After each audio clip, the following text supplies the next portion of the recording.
President William Samoei Ruto just got embarrassed, not by the opposition, not by Kenyans, but by another African president. And it happened right to his face. It was beautiful. I mean, obviously the backlash that we've seen from Kenya, just your immediate reaction.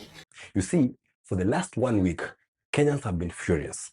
Furious over reports that Ebola-linked patients from the United States could be quarantined in Kenya. It is now confirmed, guys, that Ebola quarantine facility in Kenya for US citizens has now been established and is operational despite the court order blocking it. The government defended it. The president defended it both in Kenya and in South Africa. The debate is, are we doing the right thing? Are we not? And I can tell you without fear of any contradiction, and I can look at everybody in the eye, Kenyan, including yourself, and tell you we are doing the right thing.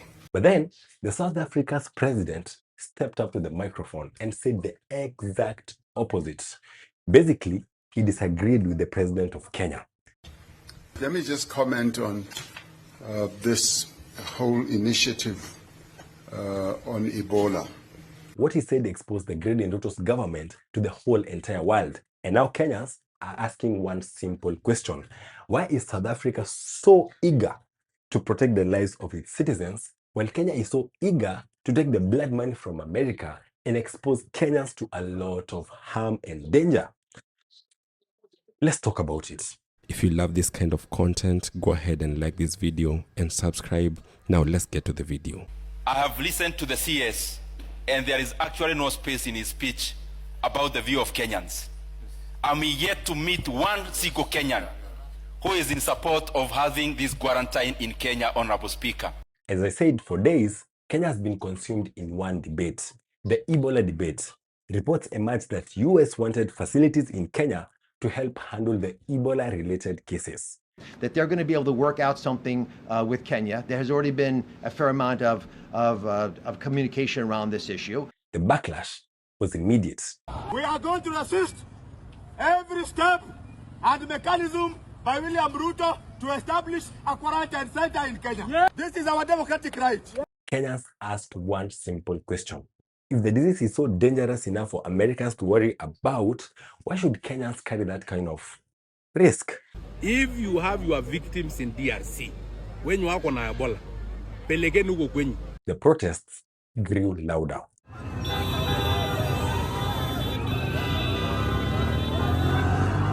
Lawmakers joined the debate. Kenyans have spoken in one voice. We do not want that facility of Ebola here in Kenya.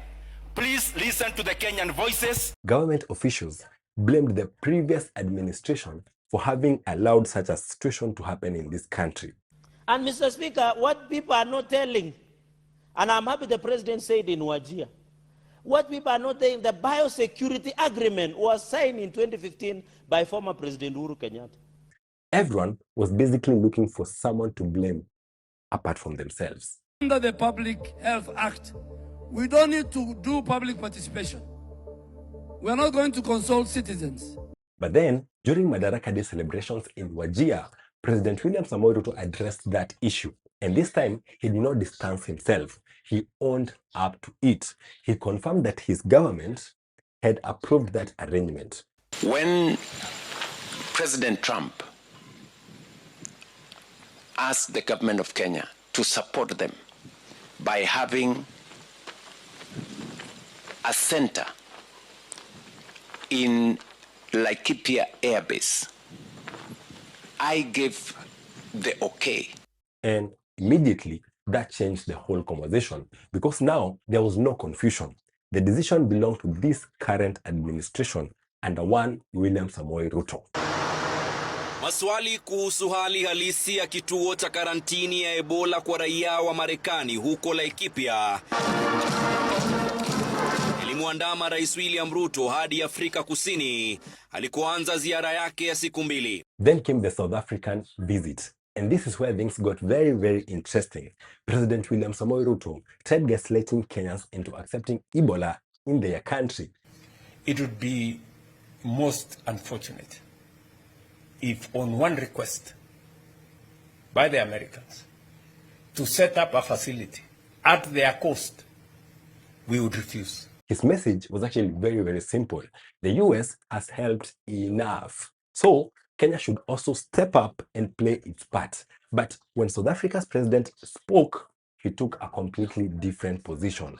He said that South Africa would actually support Ebola response efforts financially. We've made a contribution, as you might well have heard, of $5 million to the AU CDC to strengthen the CDC's effort to ensure that we have all the resources to be able to fight and to deal with Ebola. Not by hosting Ebola patients in the country. No. They would give money. But he made one thing crystal clear. They do not want Ebola to enter South Africa. Not even a little bit. When we protect South Africa and make sure that we do not in any shape or form ever have Ebola, they would rather help fight the disease where it exists. They would rather contribute resources. They would rather fund the response. But then, one thing they do not want to do, they are not willing to import that risk inside their country. And so this contribution is meant to strengthen health systems in the DRC, in Uganda, as well as the AU CDC will be making that type of initiative. And that is what caught people's attention. Two presidents, two approaches. One says, bring the money and bring the disease. We are going to try and help. The other one says, keep the disease away, but then we are going to contribute towards extinguishing that disease. The contrast could not have been any more clearer. The American government has supported us in this Ebola setup infrastructure, health infrastructure, to the tune of 1.8 billion Kenya shillings. What do you tell people who say somebody got paid for this? Somebody got paid for this deal. Who is that person? I don't know. If the goal is fighting Ebola, why not strengthen facilities in the affected regions? Why move potential risk across the continent? Ukijifanya kuwa mfupa, huwezi lalamika kwamba mbwa wanakugombania. Hii serikali ndio itakuwa ya kwanza kuleta ugonjwa nchini.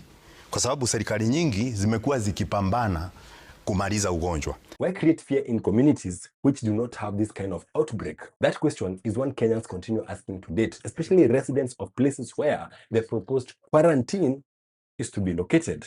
Because for them, this debate is not theoretical. This is personal. Na niseme kama ningeulizwa kama seneta wa Kirinyaga, ningesema kwamba kama kituo kama hicho lazima kingejengwa hapa, kingeletwa katika Ikulu. And what frustrates people even more is the government's reaction. This epidemic does not require any consultation. Instead of addressing concerns directly, some officials have suggested that protesters were actually being sponsored. 2 people died in protest in Nanyuki, and you all are ignoring the protests. No. You should bring the sponsors of the protesters. Others implied that political forces were actually behind the demonstrations. What do you mean the sponsors? Instead of, let me tell you. It's concerned Kenyans. And let me tell you, Jeff, the owners of this protest, that culture is what is making our children even ban schools. But many Kenyans insist that they do not need anyone to pay them money to worry about a disease like Ebola. They understand the risks and they believe that they have the right to ask those kind of questions to their government.